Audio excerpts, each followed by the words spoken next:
75% en Éthiopie et au Rwanda, 73% au Ghana et 61% au Nigeria. Voici quelques-uns des pourcentages d'échecs connus par des milliers d'entrepreneurs africains sur le continent. On estime même à environ 54% la probabilité globale d'échec des entrepreneurs africains sur le continent. Et toi aussi, tu échoueras malheureusement si tu ne suis pas attentivement les prochaines minutes qui suivent dans cette vidéo. Mon nom est Stéphanie. Et je suis l'intelligence artificielle de la communauté des digital hackers, chargée de partager avec toi les 4 secrets capables de transformer ton business en une véritable machine à sous en seulement 90 jours, si les choses sont bien faites, et ce quel que soit ton domaine d'activité. Secret numéro 1. Pouvoir se démarquer intelligemment de la concurrence est l'aptitude la plus importante qu'un entrepreneur africain doit absolument maîtriser avant d'atteindre le véritable succès.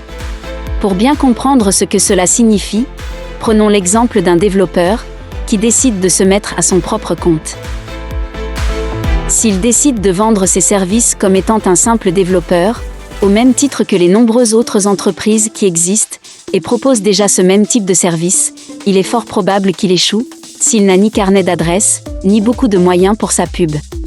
Néanmoins, le meilleur moyen pour lui d'avoir progressivement et plus rapidement du succès, c'est de chercher de manière spécifique dans son domaine d'activité quel est l'unique service le plus demandé au moment où il décide de se lancer et de se focaliser uniquement sur ce service.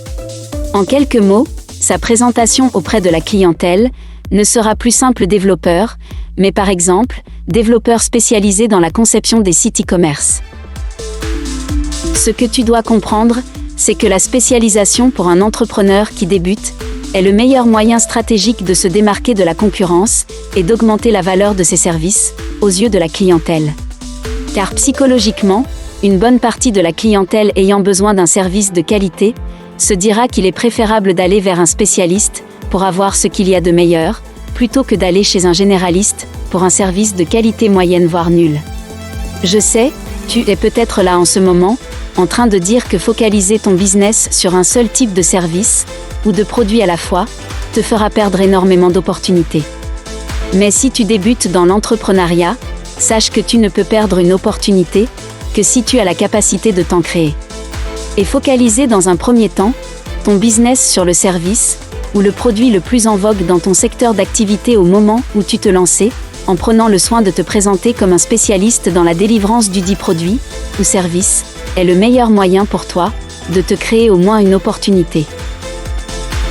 D'ailleurs, si tu devais faire un choix entre être un concurrent banal de plus dans ton secteur d'activité qui suit la masse à la traîne et qui n'a pratiquement pas de clients, et être un concurrent qui n'est peut-être pas le leader de tout le secteur d'activité, mais qui surpasse tous les autres dans un domaine en particulier, et qui a des clients de façon régulière, quel serait ton choix?